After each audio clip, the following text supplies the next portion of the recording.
أعوذ بالله من الشيطان الرجيم بسم الله الرحمن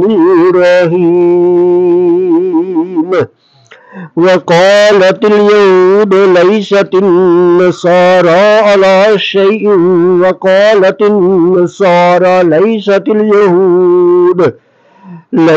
اليهود على شيء وهم يتلون الكتاب كذلك قال الذين لا يعلمون مثل قولهم فالله يحكم بينهم يوم القيامة فيما كانوا فيه يختلفون।